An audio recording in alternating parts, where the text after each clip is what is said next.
ತಂದಾನೇ ನನಿತಾನ.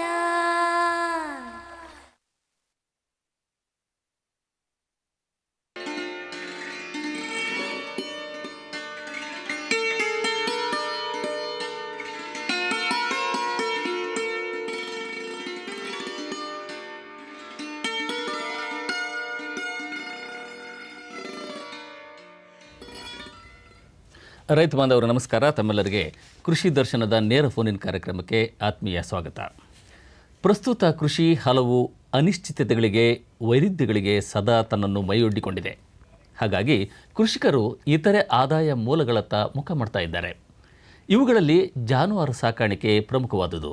ಅದರಲ್ಲೂ ಸುಸ್ಥಿರ ಆದಾಯ ಕಲ್ಪಿಸಬಲ್ಲ ಹೈನುಗಾರಿಕೆ ಗ್ರಾಮೀಣ ಪ್ರದೇಶಗಳಲ್ಲಿ ಭರವಸೆಯ ಉದ್ದಿಮೆಯಾಗಿ ರೂಪಾಂತರಗೊಳ್ತಾ ಇದೆ. ಆದಾಗ್ಯೂ ಇತ್ತೀಚಿನ ದಿನಗಳಲ್ಲಿ ಹೈನೋದ್ಯಮ ಸಹ ಹಲವು ಸಮಸ್ಯೆಗಳನ್ನು ಎದುರಿಸುತ್ತಿದ್ದು, ಅದರಲ್ಲಿ ನವಜಾತ ಕರುಗಳ ಆಕಸ್ಮಿಕ ಸಾವು, ಹುಟ್ಟಿದ ಕರುಗಳಲ್ಲಿ ಅಪೌಷ್ಟಿಕತೆ, ಅನಾರೋಗ್ಯ ಉದ್ಯಮಕ್ಕೆ ತೀವ್ರ ರೀತಿಯ ನಷ್ಟವನ್ನು ಉಂಟುಮಾಡ್ತಾ ಇದೆ. ಇದು ಭವಿಷ್ಯದ ಹೈನೋದ್ಯಮದ ಬೆಳವಣಿಗೆಯ ಮೇಲೂ ವ್ಯತಿರಿಕ್ತ ಪರಿಣಾಮವನ್ನು ಬೀರ್ತಾ ಇದೆ. ಹಾಗಾಗಿ ಈ ಸಮಸ್ಯೆಯ ಗಂಭೀರತೆಯನ್ನು ಮನಗಂಡು ಯಶಸ್ವಿ ಹೈನುಗಾರಿಕೆಯಲ್ಲಿ ಕರುಗಳ ಪಾಲನೆ, ಅದು ಪ್ರಸವ ಪೂರ್ವ ಆರೈಕೆಯಾಗಿರಬಹುದು, ಪ್ರಸವ ಸಂದರ್ಭದಲ್ಲಿ ಕೈಗೊಳ್ಳಬೇಕಾದಂತಹ ಕ್ರಮಗಳಾಗಿರಬಹುದು, ಅದೇ ರೀತಿ ಪ್ರಸವದ ನಂತರದ ಪೋಷಣೆಯಾಗಿರಬಹುದು. ಒಟ್ಟಾರೆ ಈ ಎಲ್ಲ ವಿಷಯಗಳ ಬಗ್ಗೆ ತಮ್ಮೊಟ್ಟಿಗೆ ಹೆಚ್ಚಿನ ಮಾಹಿತಿಯನ್ನು ಹಂಚಿಕೊಳ್ಳಿಕ್ಕೆ ಹೆಬ್ಬಾಳದಲ್ಲಿರುವ ಪಶುವೈದ್ಯ ಮಹಾವಿದ್ಯಾಲಯದಲ್ಲಿ ಪ್ರಾಧ್ಯಾಪಕರಾಗಿ ಕಾರ್ಯನಿರ್ವಹಿಸುತ್ತಿರುವ ಡಾಕ್ಟರ್ ವಿ ಚಂದ್ರಶೇಖರ ಮೂರ್ತಿ ಅವರು ಈ ದಿನ ನಮ್ಮೊಟ್ಟಿಗಿದ್ದಾರೆ.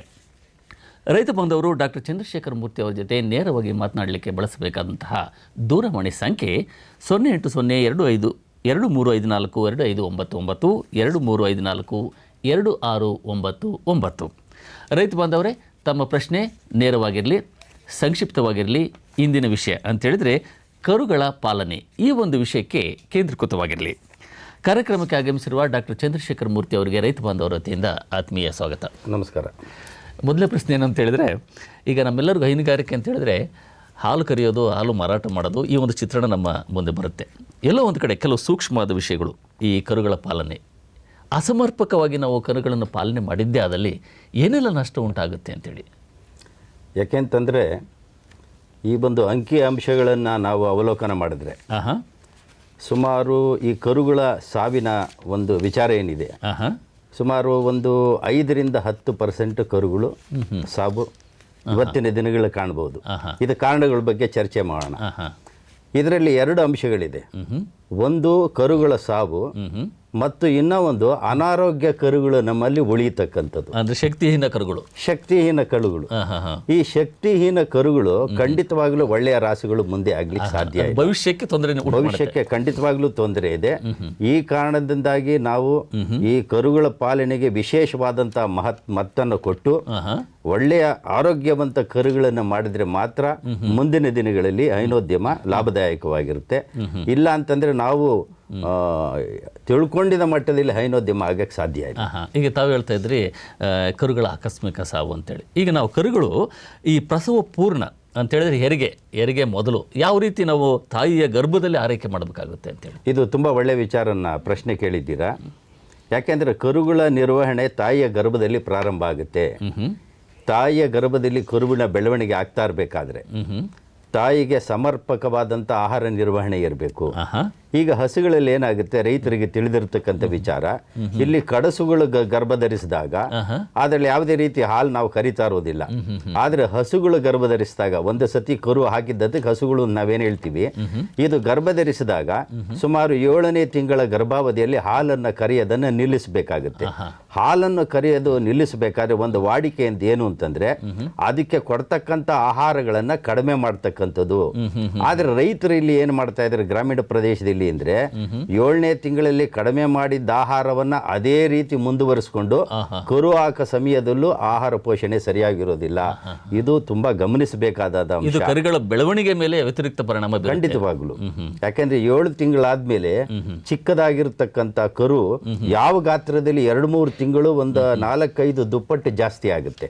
ಈ ಸಂದರ್ಭದಲ್ಲಿ ಶರೀರದ ಒಂದು ಆರೋಗ್ಯಕರ ಬೆಳವಣಿಗೆಗೆ ಸರಿಯಾದ ಒಂದು ಸಮತೋಲನದ ಆಹಾರ ಇರಬೇಕು. ಕರು ಹಾಕ್ಲಿಕ್ಕೆ ಒಂದು ತಿಂಗಳು ಮುಂಚೆ ವಿಶೇಷವಾದಂತಹ ಆಹಾರ ಪೂರೈಕೆ ಆಗ್ಲಿಕ್ಕೆ ಬೇಕು. ಇದ್ರ ಬಗ್ಗೆ ರೈತರು ಗಮನ ಹರಿಸಿದ್ರೆ ಮುಂದಿನ ದಿನಗಳಲ್ಲಿ ಆಗ್ತಕ್ಕಂಥ ನಷ್ಟವನ್ನು ತಪ್ಪಿಸಲಿಕ್ಕೆ ಸಾಧ್ಯ ಇದೆ ಅಂತ ಹೇಳಿ ಇದೀಗ ಒಂದು ಕರೆ ಇದೆ. ಚಾಮರಾಜನಗರದಿಂದ ನಾಗರಾಜಪ್ಪ ಅವರು ಕರೆ ಮಾಡಿದ್ದಾರೆ. ನಾಗರಾಜಪ್ಪ ಅವರು ನಮಸ್ಕಾರ. ನಮಸ್ತೆ ಸರ್. ಪ್ರಶ್ನೆ ಕೇಳಿ. ಈ ಮಿಶ್ರತಳಿ ಕರುಗಳ ಪಾಲನೆಗೂ ಈ ಅಮೃತ ಮಾಲ್ ಮತ್ತು ಇದು ನೋಡಿ ಎಳಿಕಾಲ್ ಈ ತಳಿ ಕರುಗಳ ಪಾಲನೆಗೂ ಏನಿದೆ ಸರ್ ಡಿಫ್ರೆನ್ಸ್? ಇದು ನಾಗರಾಜಪ್ಪ ಅವರೇ, ಈ ಕರುಗಳ ಪಾಲನೆ ಅಂತ ಬಂದಾಗ ನಮ್ಮ ಹಳ್ಳಿಕಾರ್ ಅಮೃತ್ ಮಹರ್ ಕರುಗಳೇನಿದೆ ದೇಶೀಯ ತಳಿಗಳು, ಇದು ದೇಶೀಯ ತಳಿಗಳಿಗೆ ರೋಗ ನಿರೋಧಕ ಶಕ್ತಿ ಸ್ವಾಭಾವಿಕವಾಗಿ ಜಾಸ್ತಿ ಇರುತ್ತೆ ಮತ್ತು ಈ ದೈಹಿಕ ಸಾಮರ್ಥ್ಯನೂ ಕೂಡ ಅಧಿಕವಾಗಿರುತ್ತೆ ನಮ್ಮ ನಾಡ ತಳಿಗಳಲ್ಲಿ. ಈ ಮಿಶ್ರ ತಳಿಗಳಲ್ಲಿ ರೋಗ ನಿರೋಧಕ ಶಕ್ತಿನೂ ಕಡಿಮೆ ಇರುತ್ತೆ ಮತ್ತು ದೈಹಿಕ ಸಾಮರ್ಥ್ಯ ಕಡಿಮೆ ಇರೋದ್ರಿಂದ ನಾವು ವಿಶೇಷವಾದಂಥ ಕಾಳಜಿಯನ್ನು ತೆಗೆದುಕೊಳ್ಬೇಕಾಗುತ್ತೆ ಅಂತೇಳಿ. ಧನ್ಯವಾದಗಳು. ಇದೀಗ ಮತ್ತೊಂದು ಕರೆ ಇದೆ. ನಾಗಮಂಗಲದಿಂದ ಉಮೇಶ್ ಅವರು ಕರೆ ಮಾಡಿದ್ದಾರೆ. ಉಮೇಶ್ ಅವರೇ ನಮಸ್ಕಾರ. ನಮಸ್ಕಾರ ಸರ್. ಪ್ರಶ್ನೆ ಕೇಳಿ ಉಮೇಶ್. ಅದೇ ಕರುಗಳ ಪಾಲನೆ ಮಾಡ್ಬೇಕು ಅಂದ್ರೆ ನಮ್ಮ ಕರುಗಳೆಲ್ಲ ಒಂಥರ ಜಂತುಗಳು ತರ ಸರಿಯಾಗಿಲ್ಲ. ಅವಕ್ಕೆ ಯಾವ ತರ ಒಳ್ಳೆ ಪೌಷ್ಟಿಕಾಂಶವಾಗಿ ಆರೋಗ್ಯವಾಗಿ ಚೆನ್ನಾಗಿ ಕೊನೆ ತನಕ ಚೆನ್ನಾಗಿರ್ಬೇಕು ಅಂದ್ರೆ ಯಾವ ತರ ಮಾಡ್ಬೇಕು ಸರ್? ಜಂತು ಹುಳುಗಳ ಸಮಸ್ಯೆ ಬಗ್ಗೆ ಕೇಳ್ತಾ ಇದ್ದಾರೆ. ನೋಡಿ, ಇದು ತುಂಬಾ ಉತ್ತಮವಾದಂಥ ಪ್ರಶ್ನೆ ಕೇಳಿದ್ದೀರ ತಾವು. ಈ ಜಂತು ಹುಳುಗಳ ನಿರ್ವಹಣೆ ಯಾವಾಗ ಪ್ರಾರಂಭ ಆಗುತ್ತೆ? ನಾನು ಹೇಳ್ತಾ ಇದ್ದೆ, ತಾಯಿಯ ಗರ್ಭದಲ್ಲಿದ್ದಾಗ ಅನೇಕ ಚಿಕಿತ್ಸಾ ಕ್ರಮಗಳಾಗಬೇಕು. ಯಾಕೆ ಅಂತಂದ್ರೆ ಕರು ತಾಯಿಯ ಗರ್ಭದಲ್ಲಿದ್ದಾಗ ಗರ್ಭಾಶಯದ ಮೂಲಕ ತಾಯಿಯಲ್ಲಿರ್ತಕ್ಕಂಥ ಅನೇಕ ಜಂತುಗಳು ಕರುವಿನ ಸೇರುತ್ತೆ. ನಮಗೆ ಆಶ್ಚರ್ಯ ಆಗುತ್ತೆ, ಏನಪ್ಪ ಕರು ಹಾಕಿ 2-3 ದಿವಸ ಆಗಿದೆ, ಕೆಲವು ಸಮಯದಲ್ಲಿ ಒಂದು ವಾರದಲ್ಲಿ ಕರು ಸತ್ತಾಗ ನಾವು ಮರಣೋತ್ತರ ಪರೀಕ್ಷೆ ಮಾಡಿದಾಗ ಎಲ್ಲ ಒಂದು ಕರುಳೆಲ್ಲ ಒಂದು ಜಂತುಗಳಿಂದ ತುಂಬಿಕೊಂಡಿರುತ್ತೆ, ಎಲ್ಲಿಂದ ಬಂತು ಅಂತ. ಇದು ಅದಕ್ಕೆ ಹುಟ್ಲಿಕ್ಕೆ ಮುಂಚೆನೆ ತಾಯಿಯ ಗರ್ಭಾಶಯದ ಮೂಲಕ ಕರು ಸೇರುತ್ತೆ. ಈ ಕಾರಣದಿಂದಾಗಿ ನೀವು ಗರ್ಭ ಪರೀಕ್ಷೆ ಮಾಡಿ ನೀವು ಈ ಕೃತಕ ಗರ್ಭಧಾರಣೆ ಆದ ನಂತರ ಪರೀಕ್ಷೆ ಮಾಡಿದಾಗ ಹಸುವಿಗೆ 5 ತಿಂಗಳು ಗರ್ಭಾವಧಿಯಲ್ಲಿ ಒಂದು ಸತಿ ಜಂತುನಾಶಕ ಔಷಧಿಯನ್ನು ಕೊಡಬೇಕು, ಮತ್ತೆ 7ನೇ ತಿಂಗಳಲ್ಲಿ ಜಂತುನಾಶಕ ಔಷಧಿಯನ್ನು ಕೊಡಬೇಕು, ಮತ್ತೆ 8 ತಿಂಗಳು 8.5 ತಿಂಗಳಲ್ಲಿ ಇನ್ನೊಂದು ಸತಿ ಜಂತುನಾಶಕ ಔಷಧಿಗಳು ಕೊಟ್ಟಿದ್ದೇ ಆದ್ರೆ ಮುಂಬರುವ ದಿನಗಳಲ್ಲಿ ಕರುಗಳಿಗೆ ಸಮಸ್ಯೆಗಳು ಬರೋದಿಲ್ಲ. ಆದಷ್ಟು ಈ ರೀತಿಯ ಜಾಗರೂಕತೆ ಪಾಲಿಸಬೇಕಾಗತ್ತೆ. ಮತ್ತೆ ಇವರಿಗೆ ಇನ್ನೊಂದು ಉತ್ತರ ಇದೆ. ಕರು ಹಾಕಿದ ನಂತರ 3 ರಿಂದ 5ನೇ ದಿನ ಕರು ಹಾಕಿದ ನಂತರ ಜಂತುನಾಶಕ ಔಷಧಿ ಕೊಡಬೇಕು, 7 ರಿಂದ 10ನೇ ದಿವಸದಲ್ಲಿ ಮತ್ತೊಂದು ಸತಿ ಕೊಡಬೇಕು, 20ನೇ ದಿವಸದಲ್ಲಿ ಕೊಡಬೇಕು, 1.5 ತಿಂಗಳು ಮತ್ತು 3ನೇ ತಿಂಗಳಲ್ಲೂ ಕೂಡ ಹುಟ್ಟಿದ ಮೇಲೂ ಕೂಡ ನೀವು ಔಷಧಿ ಕೊಟ್ಟರೆ ಯಾವುದೇ ಜಂತು ಹುಳುಗಳ ಸಮಸ್ಯೆ ಬರೋದಿಲ್ಲ ಅಂತೇಳಿ. ಇದೀಗ ಮತ್ತೊಂದು ಕರೆ ಇದೆ. ಬೆಂಗಳೂರಿನಿಂದ ಬಾಲಕೃಷ್ಣ ಅವರು ಕರೆ ಮಾಡಿದ್ದಾರೆ. ಹಲೋ ಬಾಲಕೃಷ್ಣ ಅವರು ನಮಸ್ಕಾರ. ಪ್ರಶ್ನೆ ಕೇಳಿ ಬಾಲಕೃಷ್ಣ. ಸರ್, ಕರು ಹಾಕುತ್ತಲ್ಲ, ಕರು ಹಾಕಿದ್ದು 20 ದಿವಸ 15 ದಿವಸಕ್ಕೆಲ್ಲ ಕಾಲಲ್ಲಿ ಗೆಣ್ಣು ಬರುತ್ತಲ್ಲ, ಕಾಲು ಗೆಣ್ಣು ಬರುತ್ತೆ ಕಾರಣ? ಹೌದು, ಇದು ಒಂದು ಈ ಸೋಂಕಿನಿಂದ ಬರ್ತಕ್ಕಂಥ ಕಾಯಿಲೆ. ಯಾಕೆ ಅಂತಂದ್ರೆ ಈ ಹೆರಿಗೆ ಸಮಯದಲ್ಲಿ ನಾವೇನು ಮಾಡ್ತೀವಿ, ಹೆರಿಗೆ ಸಮಯದಲ್ಲಿ ನಾವು ಯಾವುದೇ ಒಂದು ನಿರ್ವಹಣೆನ ಮಾಡ್ತಾ ಇಲ್ಲ. ನಾವು ಮನುಷ್ಯರಾದ್ರೆ ಒಳ್ಳೆ ಆಸ್ಪತ್ರೆಗೆ ಸೇರಿಕೊಂಡು ಎಲ್ಲ ಶುಚಿತ್ವವನ್ನು ಕಾಪಾಡ್ತೇವೆ, ಆದರೆ ಪ್ರಾಣಿಗಳಲ್ಲಿ ನಾವು ಶುಚಿತ್ವವನ್ನು ಮರ್ತಿದ್ದೇವೆ. ಕರು ಆಗ್ತಕ್ಕಂಥ ಸಮಯದಲ್ಲಿ ಆ ಕೊಠಡಿ ಸ್ವಚ್ಛವಾಗಿರಬೇಕು. ಆದಷ್ಟು ಸ್ವಚ್ಛವಾಗಿದ್ದಾಗ ಕರು ಹುಟ್ಟಿದಾಗ ಅದು ನೇರವಾಗಿ ನೆಲದ ಮೇಲೆ ಬೀಳುತ್ತೆ. ಅದಕ್ಕೆ ಹೊಕ್ಕಳ ಬಳ್ಳಿ ಏನಾಗುತ್ತೆ, ನೆಲ ಶುಚಿಯಾಗಿರ್ಲಿಲ್ಲ ಅಂತಂದ್ರೆ ಈ ಸಗಣಿ ಗಂಜಲುಗಳು ಎಲ್ಲ ಬೇರೆ ವಸ್ತುಗಳಿದ್ದಾಗ ಆ ಒಕ್ಕಳ ಬಳ್ಳಿಗೆ ಇದೆಲ್ಲ ತಾಕಿ ಸೋಂಕುಂಟಾಗುತ್ತೆ. ಒಕ್ಕಳ ಬಳ್ಳಿಯ ಸೋಂಕು ಉಂಟಾಗಿ ಆ ರೋಗಾಣುಗಳು ಒಕ್ಕಳ ಬಳ್ಳಿ ಮುಖಾಂತರ ರಕ್ತವನ್ನು ಸೇರಿ ರಕ್ತದಿಂದ ಎಲ್ಲ ಈ ಗಿಣ್ಣುಗಳಿಗೆ ಕಾಲಿನ ಹಿಂದೆ ಮತ್ತು ಮುಂದಿನ ಕಾಲಿನ ಗಿಣ್ಣುಗಳಿಗೆ ಸೇರಿ ಅದ್ರ ಉರಿಯೂತ ಉಂಟಾಗಿ ದಪ್ಪಾಗಿ 1 ವಾರ ಆದಮೇಲೆ ಎಲ್ಲೋ ಒಂದು ಕಡೆ ರಂಧ್ರ ಆಗಿ ಕೀವು ಆಚೆ ಬರೋಕ್ಕೆ ಪ್ರಾರಂಭ ಆಗುತ್ತೆ. ಆದ್ದರಿಂದ ರೈತರಿಗೆ ಒಂದೇ ಒಂದು ಹೇಳಲಿಕ್ಕೆ ಇಷ್ಟಪಡ್ತೀನಿ ಅಂದರೆ, ಹೆರಿಗೆಯ ಸಮಯದಲ್ಲಿ ಕರುಗಳ ಶುಚಿತ್ವವನ್ನು ಕಾಪಾಡಿ. ಅದು ಕರು ಹುಟ್ಟಿದ ತಕ್ಷಣ ಹೊಕ್ಕಳ ಬಳ್ಳಿ ಕಟ್ಟಾಗುತ್ತಲ್ಲ, ತಕ್ಷಣ ಎಲ್ಲರ ಮನೆಯಲ್ಲೂ ಒಂದು ಸ್ವಲ್ಪ ಟಿಂಚರ್ ಆಫ್ ಅಯೋಡಿನ್ ಟಿಂಚರ್ ಇಟ್ಕೊಂಡಿರಿ. ಒಂದು ಹತ್ತಿಯಲ್ಲಿ ಟಿಂಚರನ್ನು ಆ ಹೊಕ್ಕಳ ಬಳ್ಳಿಗೆ ಲೇಪಿಸಿ. ನೀವು ಈ ಥರ ಮಾಡಿದಾಗ ಹೊಕ್ಕಳದ ಯಾವುದೇ ಒಂದು ಸಮಸ್ಯೆ ಮತ್ತು ಒಳ್ಳೆ ರೋಗಗಳು ಯಾವುದು ಉಲ್ಪಣ. ಈ ರೀತಿಯ ಸುಲಭ ವಿಧಾನದಿಂದ ಸಹ ನಾವು ಮುಂದೆ ಆಗ್ತಕ್ಕಂಥ ಅಪಾಯಗಳನ್ನು ತಪ್ಪಿಸಿಕೊಳ್ಬಹುದು. ಖಂಡಿತವಾಗ್ಲೂ ಸಮಸ್ಯೆಗಳನ್ನ ನಾವು ತಡೆ. ಇದೀಗ ಮತ್ತೊಂದು ಕರೆ ಇದೆ. ಚಿಂಚೋಳಿಯಿಂದ ಶಂಕರ್ ಪಾಟೀಲ್ ಅವರು ಕರೆ ಮಾಡಿದ್ದಾರೆ. ಹಲೋ ಪಾಟೀಲ್ ಅವರೇ ನಮಸ್ಕಾರ. ಸರ್ ಕರುಗಳಿಗೆ ಬಳಸ್ತಕ್ಕಂತ ಉಣ್ಣೆ ಅಂತ ಇರ್ತದಲ್ಲ ಸರ್, ಅವಕ್ಕೆ ಏನಾದರೂ ಸೊಲ್ಯೂಷನ್ ಇದೆ ಸರ್? ಉಣ್ಣೆಗಳು ಕರುಗಳಿಗೆ ಬರ್ತಕ್ಕಂಥ ಯಾವ ರೀತಿ ನಿರ್ವಹಣೆ ಮಾಡಬೇಕು ಅಂತ ಈಗ ಪಾಟೀಲ್ ಸಾಹೇಬ್ರೆ, ಹಾ ಸರ್. ಕರುಗಳು ಹುಟ್ಟಿದ ತಕ್ಷಣ ಉಣ್ಣೆಗಳು ಬರೋದಿಲ್ಲ. ಕರುಗಳು ಉಣ್ಣೆ ಯಾವ ರೀತಿ ಬರುತ್ತೆ? ತಾಯಿಯ ಜೊತೆ ಇರೋದ್ರಿಂದ ತಾಯಿಯಲ್ಲಿ ಉಣ್ಣೆಗಳಿದ್ದ ಕರುಗಳು ಬರುತ್ತೆ, ಮತ್ತು ತಮ್ಮಲ್ಲಿ ಮತ್ತು ಹಲವಾರು ಕೆಲವು ರಾಸುಗಳಿದ್ರೆ ಆ ಸಂಪರ್ಕದಿಂದ ಉಣ್ಣೆಗಳು ಬರುತ್ತವೆ. ತಾವು ವಿಶೇಷವಾಗಿ ಎಲ್ಲ ನಿಮ್ಮಲ್ಲಿ ಇರ್ತಕ್ಕಂಥ ರಾಸುಗಳಿಂದ ಉಣ್ಣೆಯನ್ನ ತೆಗಿಸ್ಲಿಕ್ಕೆ ಇದು ಮಾಡಬೇಕು.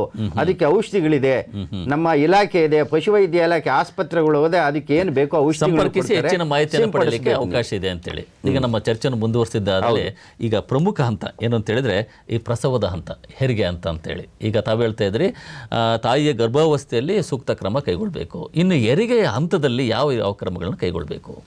ನೋಡಿ, ಇದು ಕೂಡ ಬಹಳ ಮಹತ್ವವಾದ ಪ್ರಶ್ನೆ.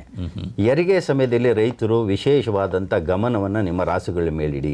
ನಿಮಗೆ ಗೊತ್ತಿದೆ, ಈಗ ಹೆರಿಗೆ ಆಗಬೇಕು ಅಂತಂದ್ರೆ ಹೆರಿಗೆಯ ಮುಂಚೆ ಕೆಲವು ಚಿಹ್ನೆಗಳನ್ನು ರೈತರು ಕಂಡು ನಾವು ವೈದ್ಯರೇ ಬೇಕಾಗಿಲ್ಲ, ಇವತ್ತಿನ ದಿವಸನೇ ಕರು ಹಾಕುತ್ತೆ ಅಂತ ಗ್ರಾಮಾಂತರ ಪ್ರದೇಶಗಳೇ ಆ ರೈತರು ಹೇಳ್ತಾರೆ ಅವರ ಅನುಭವದಿಂದ. ಈ ಅನುಭವ ನಿಮ್ಮಲ್ಲಿ ಇರಬೇಕಾದ್ರೆ ಪ್ರಸವದ ಸಮಯದಲ್ಲಿ ವಿಶೇಷ ಕಣ್ಗಾವಲಿಡಿ ಹಸುವಿನ ಮೇಲೆ. ಯಾಕೆ ಅಂತಂದ್ರೆ ಕೆಲವು ಸಮಯ ಕರುಗಳು ಗರ್ಭಾಶಯದಿಂದ ಹೊರಗೆ ಬಂದು ಯೋನಿಯಿಂದ ಆಚೆ ಬರಬೇಕಾದ್ರೆ ಇಷ್ಟೇ ನಿರ್ದಿಷ್ಟ ಸಮಯದಲ್ಲಿ ಬರಬೇಕು ಅಂತಿರುತ್ತೆ. ಕೆಲವು ಸಮಯ 2 ರಿಂದ 6 ಗಂಟೆ ಸಮಯದಲ್ಲಿ ಇವಾಗ ಹೆರಿಗೆ ಪ್ರಾರಂಭವಾದ್ರೆ ಕರುಗಳು ಆಚೆ ಬಂದ್ಬಿಡ್ಬೇಕು. ಅಷ್ಟರೊಳಗೂ ಬರ್ತಾ ಇಲ್ಲ ಅಂದ್ರೆ ಎಲ್ಲೋ ಒಂದು ಕಡೆ ಗರ್ಭಾಶಯದ ಗರ್ಭನಾಳದಲ್ಲಿ ಕರು ತಗಲಾಕೊಂಡಿದೆ, ಗರ್ಭಾಶಯ ಸಂಕುಚಿತವಾಗ್ತಾ ಇಲ್ಲ, ತಾಯಿಯಲ್ಲಿ ಇರ್ತಕ್ಕಂಥ ಶಕ್ತಿ ಸಾಕಾಗ್ತಾ ಇಲ್ಲ, ಅಥವಾ ಕರುಗಳಲ್ಲಿ ಏನೋ ಒಂದು ದೋಷ, ಕಾಲುಗಳೆಲ್ಲೋ ಮಡಚ್ಕೊಂಡಿದೆ, ತಲೆ ಸೀದಾ ಬರ್ತಾ ಇಲ್ಲ, ತಿರುಕೊಂಡಿದೆ, ಈ ಎಲ್ಲ ಕಾರಣಗಳಿಂದಾಗಿ ಕರುಗಳು ತಮ್ಮ ನೇರವಾದಂಥ ಎಲ್ಲಿ ಆಚೆ ಬರಲಾಗದೆ ಅಡಚಣೆ ಉಂಟಾಗುತ್ತೋ ಇಂಥ ಸಮಯದಲ್ಲಿ ಸ್ವಲ್ಪ ಗಮನ ಇಡಬೇಕು. ಅದನ್ನು ನಾವೇನಾದರೂ ಉದಾಸೀನ ಮಾಡಿದ್ರೆ ತಾಯಿಯ ಗರ್ಭದಲ್ಲಿರ್ತಕ್ಕಂಥ ನೀರನ್ನು ಕರುಗಳು ಕುಡಿದು ಬಿಡುತ್ತೆ. ಈ ರೀತಿ ಕುಡಿದಾಗ ಈ ಶ್ವಾಸಕೋಶಗಳಿಗೆ ಒಂದು ವಿಶೇಷವಾದಂಥ ತೊಡಕಾಗಿ ಮುಂಬರುವ ದಿನಗಳಲ್ಲಿ ಅದಕ್ಕೆ ಜಲ್ದಿ ಆದಷ್ಟು ಬೇಗನೆ ಕಾಯಿಲೆಗಳು ಬರ್ತಕ್ಕಂಥದ್ದು, ನ್ಯೂಮೋನಿಯಾ ಅಂತ ಕಾಯಿಲೆಗಳು ಬರ್ತಕ್ಕಂಥದ್ದು, ಮತ್ತು ವಿಶೇಷವಾಗಿ ಅದು ಶ್ವಾಸಕೋಶ ಯಾವತ್ತು ಕ್ರಿಯೆ ಕುಂಠಿತವಾಗುತ್ತೋ ಇತರೆ ಕ್ರಿಯೆಗಳ ಮೇಲೆ ದುಷ್ಪರಿಣಾಮ ಖಂಡಿತ ಬೀರುತ್ತೆ. ಒಂಥರ ನಿರೋಧಕ ಶಕ್ತಿ ಕಡಿಮೆ ಆಗುತ್ತೆ ಅಂತೇಳಿ. ಇದೀಗ ನಮ್ಮ ಇನ್ನೊಂದು ಕರೆ ಇದೆ, ಮೈಸೂರಿನಿಂದ ಶಂಕರ್ ಅವರು ಕರೆ ಮಾಡಿದ್ದಾರೆ. ಹಲೋ ಶಂಕರ್ ಅವರೇ, ನಮಸ್ಕಾರ. ಹಲೋ ಸರ್ ನಮಸ್ಕಾರ ಸರ್. ಶಂಕರ್, ಪ್ರಶ್ನೆ ಕೇಳಿ. ಸರ್ ಮಗು ಹಸು ಕರು ಹಾಕೋದು ಪ್ರಾಥಮಿಕ ಹಂತದಲ್ಲಿ ಸರ್, ಮರುದಿನವೇ ಯಾವ ರೀತಿ ಹಾಲು ಕುಡಿಸ್ಬೇಕು, ಗಿಣ್ಣಲ್ಲ ಅಂತ ಹೇಳ್ತೀವಲ್ಲ, ಅಲ್ಲಿ ಎಷ್ಟು ದಿನವರೆಗೂ ಕುಡಿಸ್ಬೇಕು, ಎಷ್ಟು ದಿನವರೆಗೂ ಕುಡಿಸ್ಬೇಕು ಸರ್? ಇದು ನಮ್ಮ ಮುಂದಿನ ಪ್ರಶ್ನೆ ಅದೇ ಇತ್ತು. ಈಗ ಶಂಕರ್ ಅವರು ಅದೇ ಪ್ರಶ್ನೆ ಕೇಳಿದ್ದಾರೆ. ಕರು ಹಾಕಿದ ತಕ್ಷಣ ಯಾವ ರೀತಿ ನಾವು ಆಹಾರ ಪೂರೈಕೆ ಮಾಡಬೇಕು? ನೋಡಿ, ಕರು ಹಾಕಿದ ತಕ್ಷಣನೇ ಯಾರ ಸಹಾಯನೂ ಇಲ್ಲದೆ 5 ನಿಮಿಷದಲ್ಲಿ ಕರುಗಳು ನಿಂತ್ಕೊಳ್ಳುತ್ತೆ. ನಿಮಗೆಲ್ಲರೂ ಗೊತ್ತಿರ್ತಕ್ಕಂಥ ವಿಚಾರ, ನಾವು ಅದಕ್ಕೇನು ಹೇಳ್ಬೇಕಾಗಿಲ್ಲ. ಎದ್ದಂಥ ಕರು ತನ್ನ ತಾಯಿಯ ಕೆಚ್ಚಲನ್ನ ತಾನೇ ಹುಡ್ಕೊಂಡು ಹೋಗುತ್ತೆ. ಇಂಥ ಒಂದು ವಿಶೇಷವಾದ ಶಕ್ತಿ ದೇವರು ಕೊಟ್ಟಿದ್ದಾನೆ. ಕರು ಎದ್ದ ತಕ್ಷಣನೇ ಆದಷ್ಟು ಬೇಗನೆ ಹಾಲನ್ನು ಕುಡಿಸಬೇಕು. ಕಾರಣಾಂತರಗಳಿಂದ ಎಲ್ಲ ಒಂದ್ ಕಡೆ ನಮ್ಮಲ್ಲಿ ಒಂದು ನಂಬಿಕೆ ಇದೆ, ಕಸ ಬೀಳೋ ತನಕ ಹಾಲು. ನಾನು ಅಲ್ಲಿ ಬರ್ತಾ ಇದ್ದೆ. ಇವಾಗ ಕೆಲವು ಕಡೆ ಅವೈಜ್ಞಾನಿಕ ಮೂಢನಂಬಿಕೆಗಳಿದೆ ಹಳ್ಳಿಗಳಲ್ಲಿ. ಕಸ ಬೀಳೋರ್ಗು ಕರುವಿಗೆ ಹಾಲನ್ನು ಕುಡಿಸಬಾರದು ಅಂತ. ಇದು ಖಂಡಿತವಾಗ್ಲೂ ಪಾಲಿಸಬೇಡಿ. ಯಾಕೆ ಅಂತಂದ್ರೆ ಕರುವಿನ ಕರುಳುಗಳಲ್ಲಿ ವಿಶೇಷವಾದಂತ ಹುಟ್ಟಿದ ಸಮಯದಲ್ಲಿ ರಂಧ್ರಗಳಿರುತ್ತೆ. ಗಿಣ್ಣಾಲಲ್ಲಿ ರೋಗ ನಿರೋಧಕ ಶಕ್ತಿ ಏನಿದೆ ಈ ರಂಧ್ರಗಳ ಮೂಲಕ ರಕ್ತವನ್ನು ಸೇರುತ್ತೆ. ಈ ರಂಧ್ರಗಳು 4 ಗಂಟೆ ಆದ್ಮೇಲೆ ರಂಧ್ರಗಳೆಲ್ಲ ಮುಚ್ಕೊಳ್ಳೋದ್ರಿಂದ ನೀವು ಕರು ಹಾಕಿದ 4 ಗಂಟೆಯ ನಂತರ ಗಿಣ್ಣಾಲು ಕುಡಿಸಿದ್ರೆ ಯಾವುದು ಪ್ರಯೋಜನ ಆಗಲ್ಲ. ಯಾಕಪ್ಪ ಅಂತಂದ್ರೆ ರೋಗ ನಿರೋಧಕ ಶಕ್ತಿ ಕರುಗಳಿಗೆ ರಕ್ತದ ಮೂಲಕ ಹೋಗೋದಿಲ್ಲ, ತಾಯಿಯಿಂದ ಗಿಣ್ಣಾಲ್ ಮೂಲಕ ಮಾತ್ರ ಹೋಗೋದ್ರಿಂದ ಅಷ್ಟು ರೋಗ ನಿರೋಧಕ ಶಕ್ತಿಗಳು ಗಿಣ್ಣಾಲಲ್ಲಿ ಮಾತ್ರ ಇದೆ. ಆದ್ರಿಂದ ದಯವಿಟ್ಟು ಮರೆಯದೆ ಆದಷ್ಟು ಜಲ್ದಿ ಹುಟ್ಟಿದ ತಕ್ಷಣ ಗಿಣ್ಣಾಲನ್ನು ಕುಡಿಸೋದು ದಯವಿಟ್ಟು ಮರಿಬೇಡಿ. ನಮ್ಮ ಚರ್ಚೆಯನ್ನು ಮುಂದುವರಿಸಿದ್ದಾದರೆ ಈಗ ಪ್ರಸವದ ನಂತರ ಇದೀಗ ಮತ್ತೊಂದು ಕರೆ ಇದೆ. ಧಾರವಾಡದಿಂದ ನಾರಾಯಣ್ ಅವರು ಕರೆ ಮಾಡಿದ್ದಾರೆ. ಹಲೋ ನಾರಾಯಣ್ ಅವರೇ, ನಮಸ್ಕಾರ. ನಮಸ್ಕಾರ ಸರ್. ಪ್ರಶ್ನೆ ಕೇಳಿ ನಾರಾಯಣ್. ಇದು ಗರ್ಭ ಧರಿಸಿದ 5 ತಿಂಗಳ ಮತ್ತು 7 ತಿಂಗಳ 9 ತಿಂಗಳಿಗೆ ಇದನ್ನ ಹಾಕ್ಬೇಕಂತ ಹೇಳಿದ್ರಲ್ಲ ಔಷಧಿ, ಜಂತುನಾಶಕ. ಆದ್ರೆ ಎಷ್ಟು ಪ್ರಮಾಣ ಅನ್ನೋದು ಹೇಳಿಲ್ಲ ಸರ್. ಇದು ನೋಡಿ, ನಾವು ನಿಮಗೆ ಪ್ರಮಾಣ ಎಲ್ಲ ಹೇಳೋದಿಲ್ಲ. ಯಾಕೆ ಅಂತಂದ್ರೆ ಪ್ರಮಾಣ ದೇಹದ ತೂಕದ ಮೇಲಾಗುತ್ತೆ, ಹಸುವಿನ ದೇಹದ ತೂಕ ಎಷ್ಟಿದೆ ಅಂತ. ಅದಕ್ಕೆ ನೀವೇನ್ ಮಾಡಬೇಕು, ಜಂತುನಾಶಕ ಯಾವುದೇ ಔಷಧಿಯನ್ನು ಕೊಡಬೇಕಾದ್ರೆ ಕೆಲವು ಔಷಧಿಗಳು ಗರ್ಭಾವಧಿಯಲ್ಲಿ ಕೊಡಬಹುದು, ಕೆಲವನ್ನ ಕೊಡ್ಲಿಕ್ಕಾಗೋದಿಲ್ಲ. ನೀವೇ ಚಿಕಿತ್ಸೆ ದಯವಿಟ್ಟು ಮಾಡಬೇಡಿ. ನಿಮ್ಮ ಹತ್ರ ಇರತಕ್ಕಂಥ ಪಶುವೈದ್ಯ ಚಿಕಿತ್ಸಾಲಯಗಳು ಹೋಗಿ ಪಶುವೈದ್ಯರಿಂದ ಸರಿಯಾದ ಮಾಹಿತಿ ಪಡೆದುಕೊಂಡು ತಾವು ಅವರವಾಗ ಎಷ್ಟು ತೂಕ ಇದೆ ಅನ್ನತಕ್ಕಂಥ ಅಂದಾಜಿನ ತೂಕದ ಅನುಗುಣವಾಗಿ ಔಷಧಿಯನ್ನು ನಿಮಗೆ ಬರ್ಕೊಡ್ತಾರೆ. ಹತ್ತಿರದ ಪಶುವೈದ್ಯಕೀಯ ಇಲಾಖೆಯನ್ನು ಸಂಪರ್ಕಿಸಿ ಹೆಚ್ಚಿನ ಮಾಹಿತಿಯನ್ನು ಅವ್ರು ಪಡ್ಕೋಬೋದಾಗಿದೆ. ಇನ್ನೊಂದು ಪ್ರಮುಖವಾದ ಪ್ರಶ್ನೆ ಏನು ಅಂತ ಹೇಳಿದ್ರೆ, ಈ ಕರು ಹಾಕುವ ಒಂದು ಸಮಯ, ಅದು ಚಳಿಗಾಲ ಆಗಿರ್ಬೋದು, ಕೆಲವು ಸಾರಿ ಅದು ಮಳೆಗಾಲ ಆಗಿರ್ಬೋದು, ಬೇಸಿಗೆ ಆಗಿರ್ಬೋದು. ಇಲ್ಲಿ ನಿರ್ವಹಣೆ ಬೇರೆ ಬೇರೆ ಆಗುತ್ತೆ. ಯಾವ ರೀತಿ ನಿರ್ವಹಣೆ ಮಾಡಬೇಕು ಕಾಲಕ್ಕೆ ಅನುಗುಣವಾಗಿ ಅಂತೇಳಿ? ಹೌದು, ಪಾಪ ಏನಾಗಿದೆ, ನಮ್ಮ ಕರುಗಳಿಗೆ ಹುಟ್ಟಿದ ತಕ್ಷಣ ಯಾವುದು ಇನ್ಕ್ಯುಬೇಟರ್ ಇಲ್ಲ, ವೆಂಟಿಲೇಟರ್ ಇಲ್ಲ, ಆಸ್ಪತ್ರೆ, ನರ್ಸಿಂಗ್ ಹೋಮ್ ಇಲ್ಲ. ಸಮಯದಲ್ಲಿ ಈ ಇವಾಗ ನೋಡಿ ಮಳೆಗಾಲ ಇದೆ, ಮಳೆಗಾಲದಲ್ಲಿ ಹುಟ್ಟಿದ ಕರುಗಳಿಗೆ ವಿಶೇಷವಾದಂತ ಜಾಸ್ತಿ ಶಕ್ತಿ ಇರಬೇಕು. ಈ ಚಳಿಯನ್ನ ಮತ್ತು ವೈಪರೀತ್ಯ, ಹವಾಮಾನದ ವೈಪರೀತ್ಯಗಳು ಅಂತ ಹೇಳಿ ಹೇಳ್ತೀವಲ್ಲ, ಇದನ್ನ ತಡ್ಕೊಳ್ಬೇಕು ಅಂತಂದ್ರೆ ವಿಶೇಷವಾದಂತ ಶಕ್ತಿ ಇರಬೇಕು. ಅಂದ್ರೆ ತಾಯಿಯ ಗರ್ಭದಲ್ಲಿ ಇದ್ದಾಗ ಚೆನ್ನಾಗಿ ಆರೈಕೆ ಆಗಿರ್ಬೇಕು. ನಂತರ ಈಗ ಚಳಿಗಾಲದಲ್ಲಿ ಕರು ಹುಟ್ಟುಬಿಡ್ತು, ಸಾಮಾನ್ಯವಾಗಿ ನಾವೇನ್ ಮಾಡ್ತೀವಿ, ಎಲ್ಲೋ ಒಂದು ಕಡೆ ಕಟ್ಬಿಡ್ತೀವಿ. ಅದನ್ನ ಮಾಡಬಾರ್ದು. ಈ ಕೊಠಡಿಗಳಲ್ಲಿ ಎಲ್ಲೋ ತೂರ್ ಬರ್ತಕ್ಕಂಥ ತಣ್ಣನೆ ಗಾಳಿಯಿಂದ ಕರುಗಳನ್ನ ಕಾಪಾಡಬೇಕು ಅಂತಂದ್ರೆ ಆ ಕಿಟಕಿಗಳಿಗೆ, ನಿಮ್ಮಲ್ಲೇ ಇರುತ್ತೆ ಪ್ಲಾಸ್ಟಿಕ್ ಗೋಣಿ ಚೀಲಗಳು, ಕೆಲಸಕ್ಕೆ ಎಲ್ಲೋ ಬಿಸಾಕಿರ್ತೀರಾ, ಅದನ್ನ ಕಟ್ ಮಾಡಿ ಕಿಟಕಿಗಳನ್ನೆಲ್ಲ ಕ್ಲೀನ್ ಆಗಿ ಮುಚ್ಚಬೇಕು ನೀವು. ಅವಾಗ ತೂರಿ ಬರ್ತಕ್ಕಂಥ ತಣ್ಣನೆ ಗಾಳಿಯಿಂದ ಕರುಗಳನ್ನ ಕಾಪಾಡಬಹುದು. ಅದೇ ವಿಶೇಷವಾಗಿ ಬೇಸಿಗೆ ಕಾಲ ಆಗ್ಬಿಟ್ರೆ ಏನ್ ಮಾಡ್ತೀರಾ, ಬೇಸಿಗೆ ಕಾಲದಲ್ಲಿ ಇವೆಲ್ಲ ಕಿಟಕಿಗಳನ್ನ ವಿಶಾಲವಾಗಿ ಒಳ್ಳೆ ಗಾಳಿ ಒಳಗೆ ಬರಲಿ. ಮಳೆಗಾಲದಲ್ಲಿ ದಯವಿಟ್ಟು ಆಚೆ ಕಟ್ಟಬೇಡಿ ಜಾಸ್ತಿ, ಮಳೆಯಿಂದ ಕಾಪಾಡಿ. ಅವಾಗ ಈ ಶ್ವಾಸಕೋಶಕ್ಕೆ ಸಂಬಂಧಪಟ್ಟಂತ ಕಾಯಿಲೆಗಳು ಬರುವುದಿಲ್ಲ. ಇದೀಗ ಮತ್ತೊಂದು ಕರೆ ಇದೆ, ಮಂಡ್ಯದಿಂದ ರಾಚಯ್ಯ ಅವರು ಕರೆ ಮಾಡಿದ್ದಾರೆ. ಹಲೋ ರಾಚಯ್ಯ ಅವರೇ, ನಮಸ್ಕಾರ. ನಮಸ್ಕಾರ. ಪ್ರಶ್ನೆ ಕೇಳಿ ರಾಚಯ್ಯ ಅವರೇ. ಸರ್, ಕರು ಹುಟ್ಟದ ಎಷ್ಟು ದಿನದ ಮೇಲೆ ನೀರು ಮತ್ತೆ ತಿಂಡಿ ಕೊಡ್ಬೇಕು ಸರ್? ತುಂಬಾ ಒಳ್ಳೆಯ ಪ್ರಶ್ನೆ ಕೇಳಿದ್ದೀರಾ ನೀವು ರಾಚಯ್ಯನವ್ರೆ. ಕರುವಿಗೆ 3 ವಾರದವರೆಗೆ ನೀರಿನ ಅವಶ್ಯಕತೆ ಇಲ್ಲ. ಯಾಕಂದ್ರೆ ಹಾಲಲ್ಲಿ ಎಷ್ಟು ಭಾಗ, 85ಕ್ಕಿಂತ ಜಾಸ್ತಿ ಭಾಗ ನೀರೇ ಇರುತ್ತೆ. ಯಾಕೆಂದ್ರೆ ಕರುಗಳಲ್ಲಿ ಹೊಟ್ಟೆ ಏನಿದೆ ಅದು ಯಾವುದೇ ಮೇವನ್ನ ತಿನ್ನತಕ್ಕಂತ ಸಂದರ್ಭ ಇರೋದಿಲ್ಲ ಅದಕ್ಕೆ. ಈ ಕಾರಣದಿಂದಾಗಿ ನೀವು ಬರೀ ಹಾಲನ್ನು ಕೊಟ್ಟಾಗ ಹಾಲಲ್ಲಿ 85-90% ನೀರೇ ಇರೋದ್ರಿಂದ ನೀರಿನ ಅವಶ್ಯಕತೆ ಇಲ್ಲ. ಆದ್ರೆ 4 ತಿಂಗಳ ನಂತರ ನೀರಿನ ಅವಶ್ಯಕತೆ ಬೇಕಾಗುತ್ತೆ. ಅಂದ್ರೆ ಸುಮಾರು ಒಂದು ದಿನಕ್ಕೆ 1.5 ಲೀಟ್ರು, 2 ಲೀಟ್ರು, 3 ಲೀಟ್ರು, 6-7ನೇ ತಿಂಗಳಿಗೆ 5 ಲೀಟರ್ ವರೆಗೂ ನೀವು 4-5 ತಿಂಗಳ ಕರುವಿಗೆ 5 ಲೀಟರ್ ವರೆಗೂ ನೀರಿನ ಅವಶ್ಯಕತೆ. ಅದಕ್ಕೆ ಹುಟ್ಟಿದ ಕರುಗಳಿಗೆ ಖಂಡಿತವಾಗ್ಲೂ ನೀರಿನ ಅವಶ್ಯಕತೆ ಇಲ್ಲ. ಯಾಕಂದ್ರೆ ಹಾಲಲ್ಲಿ ಸಾಕಷ್ಟು ನೀರಿನ ಅಂಶ ಇದೆ. ಈಗ ತಾವಾಗಲೇ ಪ್ರಸ್ತಾಪ ಮಾಡ್ತಾ ಇದ್ರೆ ಶಕ್ತಿಹೀನ ಕರುಗಳು, ಇವುಗಳಿಗೆ ನಿರ್ವಹಣೆಗೆ ವಿಶೇಷ ಕಾಳಜಿ ಏನಾದ್ರು ತೆಗೆದುಕೊಳ್ಬೇಕಾ ಅಂತೇಳಿ? ಇಲ್ಲ, ಶಕ್ತಿಹೀನ ಆರೋಗ್ಯಯುತ ಕರು ಮತ್ತು ಶಕ್ತಿಹೀನ ಕರು. ಶಕ್ತಿಹೀನ ಕರುಗಳಲ್ಲಿ ನೀವು ಸೂಕ್ಷ್ಮವಾಗಿ ನಾವು ಅದಕ್ಕೆ ಏನಕ್ಕೆ ಶಕ್ತಿಹೀನವಾಗಿದೆ, ಅದು ಪ್ರಸವದ ದಿನಗಳು ತುಂಬಿಲ್ವಾ, ಒಂದು 15-20 ದಿವಸ ಮುಂಚೆ ಕರು ಹಾಕೊಂಡಿದ್ಯಾ, ಇದನ್ನ ನೀವು ಕೃತಕ ಗರ್ಭಧಾರಣೆ ಮಾಡಿರ್ತಕ್ಕಂಥ ಸಮಯ, ಆ ಒಂದು ದಿನಾಂಕ ಗೊತ್ತಿದ್ರೆ ನಾವು ಹೇಳ್ಬಹುದು. ಇದನ್ನ ಗುರುತಿಸಬೇಕಾಗುತ್ತೆ ಸರಿಯಾಗಿ. ಆಹಾರಾಂಶಗಳ ಪೋಷಣೆಯ ಕೊರತೆಯಿಂದ ಏನಾದ್ರೂ ಶಕ್ತಿಹೀನತೆ ಉಂಟಾಗಿದ್ರೆ ಸಾಕಷ್ಟು ವಿಟಮಿನ್ಗಳು, ಮಿನರಲ್ಸ್ ಇರ್ತಕ್ಕಂಥ ಈ ಒಂದು ಔಷಧಿಗಳನ್ನ ಕೊಡೋದ್ರಿಂದ ಮತ್ತು ಹೆಚ್ಚಿನ ಹಾಲಿನ ಒಂದು ಗುಣಮಟ್ಟ ಇರತಕ್ಕಂಥ ಹಾಲಿನ ಹೆಚ್ಚುವರಿ ಹಾಲನ್ನ, ಇಲ್ಲಿ ಏನಾಗುತ್ತೆ, ರೈತರು ಹಾಲುಗಳಿಗೆ ದೇಹದ ಒಂದು ಇವಾಗ 35-40 kg ತೂಕ ಇದೆ ಕರು, ತೂಕದ ಆಧಾರದ ಮೇಲೆ 10% ಹಾಲನ್ನು ಕೊಡಬೇಕು. ನಾವು ಕೊಡ್ತಾ ಇಲ್ಲ, ಎಲ್ಲೋ ಒಂದು ಕೆಚ್ಚಲು ಬಿಟ್ಬಿಡ್ತೀವಿ. ಹಸು ಅದರೊಳಗೆ 1/2 ಲೀಟರ್ ಹಾಲು ಇರಬಹುದು, ನಾವು ನೋಡ್ತಾ ಇಲ್ವಲ್ಲ. ನಾವೆಲ್ಲ ಹಾಲನ್ನ ಕರ್ಕೊಬೇಕು, ಇವತ್ತು ಡೈರಿಗೆ ಹಾಕ್ಬೇಕು ಅನ್ನೋ ಉದ್ದೇಶದಲ್ಲಿ ಎಲ್ಲೋ ಒಂದ್ ಕಡೆ ವಾಣಿಜ್ಯೀಕರಣ. ಹೌದು, ನಿರ್ದಿಷ್ಟ ಪ್ರಮಾಣದಲ್ಲಿ ಕರುಗಳಿಗೆ ಹಾಲು ಆಗ್ತಾ ಇಲ್ಲ.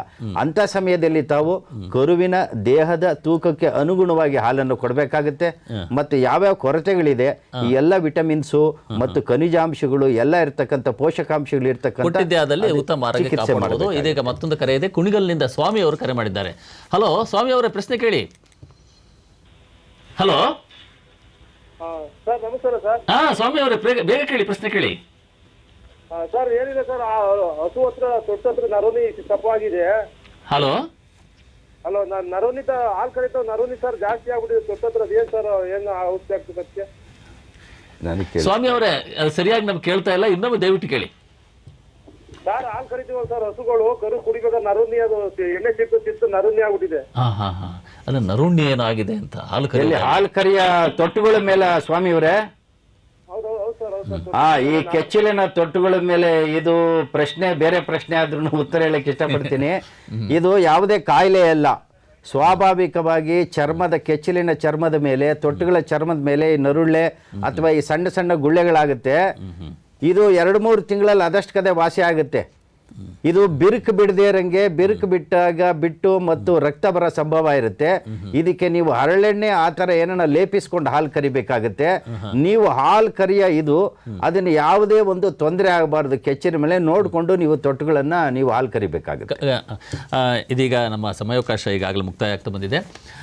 ರೈತ ಬಾಂಧವರೇ, ಒಟ್ಟಾರೆ ಈಗಾಗಲೇ ತಾವು ಸಾಕಷ್ಟು ಚರ್ಚೆ ಮಾಡಿದ್ದೀರಿ. ಹೈನೋದ್ಯಮದ ಯಶಸ್ಸು ಆರೋಗ್ಯವಂತ ಕರುಗಳು ಹಾಗೂ ಮುಂಬರುವ ಉತ್ತಮ ಪೀಳಿಗೆ ಮೇಲೆ ಅವಲಂಬಿತ ಆಗಿದೆ. ಹಾಗಾಗಿ ಕೃಷಿಕರು ಈ ಒಂದು ಹಂತದಲ್ಲಿ ಹೆಚ್ಚಿನ ಕಾಳಜಿ ವಹಿಸಿದ್ದೇ ಆದಲ್ಲಿ ಮುಂದಿನ ನಷ್ಟದ ಪ್ರಮಾಣವನ್ನು ತಪ್ಪಿಸ್ಬೋದು, ಹೈನು ಉದ್ಯಮವನ್ನು ಇನ್ನೂ ಹೆಚ್ಚಾಗಿ ಬೆಳೆಸ್ಬೋದು ಅಂತೇಳಿ ನಾವು ಆಶಯವನ್ನು ವ್ಯಕ್ತಪಡಿಸುತ್ತಾ ಇಲ್ಲಿವರೆಗೆ ಆಗಮಿಸಿ ಈ ಒಂದು ವಿಷಯದ ಕುರಿತು ಸಾಕಷ್ಟು ಮಾಹಿತಿಯನ್ನು ತಿಳಿಸಿಕೊಟ್ಟಂತಹ ಡಾಕ್ಟರ್ ಚಂದ್ರಶೇಖರ ಮೂರ್ತಿ ಅವರಿಗೆ ರಾಜ್ಯದ ರೈತ ಬಾಂಧವರು ವತಿಯಿಂದ ಹೃತ್ಪೂರ್ವಕ ಧನ್ಯವಾದಗಳು. ನಮಸ್ಕಾರಗಳು.